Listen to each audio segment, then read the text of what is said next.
girls, j'espère que vous allez bien. Je suis très heureuse de vous retrouver aujourd'hui pour vous parler des 7 erreurs de style que je vois le plus souvent dans le dressing des femmes de 40 ans et plus.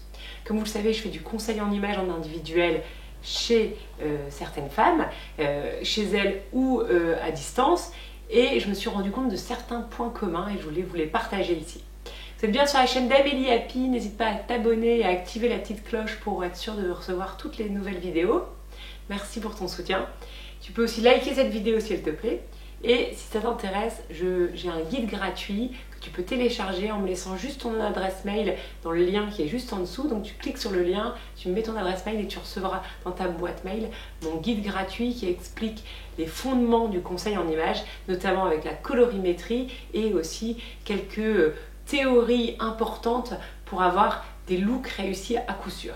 Alors on y va sur les 7 erreurs que je vois le plus régulièrement dans vos dressings. Donc bien évidemment, je partage ici avec toute bienveillance certains points, c'est surtout pour vous aider et que l'on progresse tous ensemble vers un style plus abouti.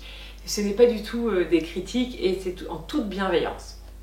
Alors le premier point, c'est les chaussures. Pour moi, les chaussures, c'est extrêmement important. Ça donne la touche finale à un look et donc c'est extrêmement important d'avoir déjà des chaussures de qualité, plutôt de marque, en cuir, avec des belles finitions et surtout dans les bons coloris. Donc concrètement, je vois parfois des femmes qui n'ont même pas une petite low boots noire. Et je trouve que c'est quand même un b.a.-ba pour avoir des looks harmonieux et pouvoir faire des associations de couleurs réussies. Alors parfois elles ont des escarpins rouges, des escarpins violets, des boots violettes. Par contre, elles n'ont pas les boots en noir et je trouve ça bien dommage.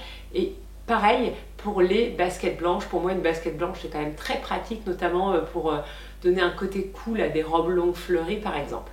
La deuxième chose que je vois régulièrement dans le dressing des femmes de 40 ans et plus, c'est un manque de beaux bijoux qui sont un peu actuels. C'est extrêmement important le bijou parce que ça vient finaliser une silhouette et aussi le bijou c'est un bon moyen aussi de typer un petit peu par rapport à la saison, d'où l'importance d'avoir au moins un ou deux bijoux qui sont dans la saison et dans l'actualité mode. Donc par exemple, il y a une grosse tendance de grosses boucles d'oreilles. Je trouve que c'est dommage de ne pas avoir une belle paire de grosses boucles d'oreilles pour donner un style plus 2019 à ces looks. Pareil pour un long collier pendentif, je trouve que c'est extrêmement important pour allonger la silhouette d'avoir ce fameux sautoir un peu long qui vient allonger toutes les silhouettes et qui est très pratique sur certains tops, notamment quand on a un col rond. Le collier long vient allonger et gommer le fait que le col soit rond ici. Notamment quand on a des pulls ou des t-shirts col rond, c'est extrêmement important de pouvoir mettre un collier long pour donner la profondeur et allonger la silhouette. Troisième chose, c'est le manque de ceinture et notamment de belles ceintures en cuir dans les bons coloris. Donc bien évidemment, quand on est colorimétrie dans les tons chauds, on peut privilégier plutôt les ceintures dans les tons marron ou camel et celles qui sont plutôt dans les tons froids comme moi, plutôt privilégier des ceintures dans les tons noirs.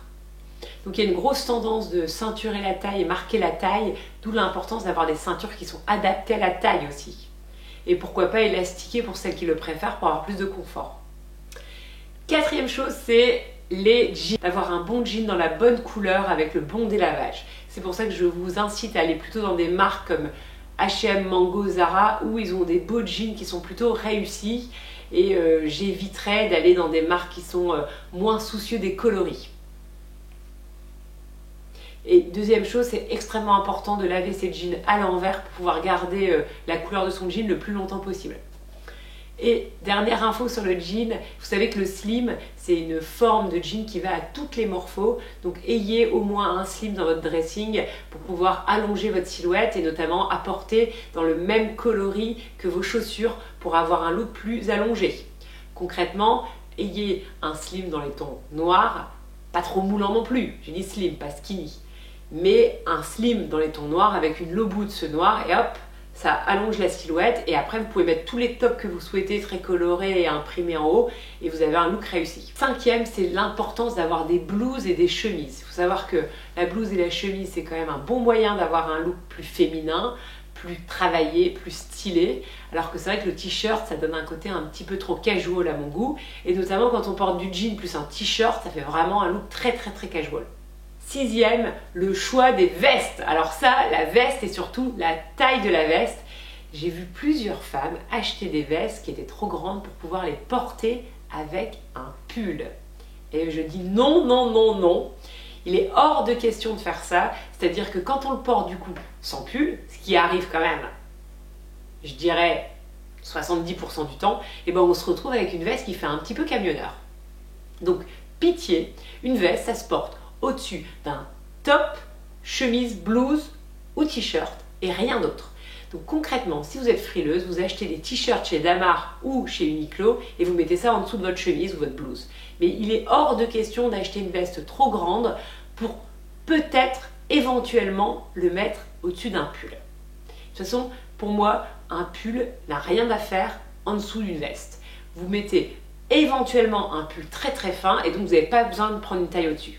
Et je vous conseille vraiment de prendre vos vestes ajustées à votre taille, à moins que votre objectif ça soit d'avoir une veste un peu oversize et un peu dans la tendance de l'hiver, votre taille, et pourquoi pas avec un peu d'élastane à l'intérieur pour que vous vous sentiez très à l'aise dedans. Le septième élément, c'est manque de créativité et d'association de pièces. Concrètement, c'est important de jouer avec ces pièces et de les associer de manière originale et différente le plus souvent possible. Et c'est comme ça qu'on développe sa créativité. Et vraiment, moi, je vous le conseille parce que ça donne beaucoup de plaisir. Ça vous permet de porter vos pièces de manière très différente, de manière variée.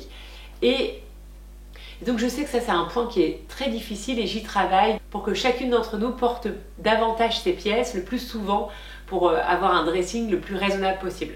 N'hésitez pas à me dire en commentaire si ce type de vidéo vous aide, si vous souhaitez d'autres vidéos dans ce style ou si vous souhaitez d'autres sujets, n'hésitez pas à partager ici. Je vous dis à la semaine prochaine, je vous embrasse.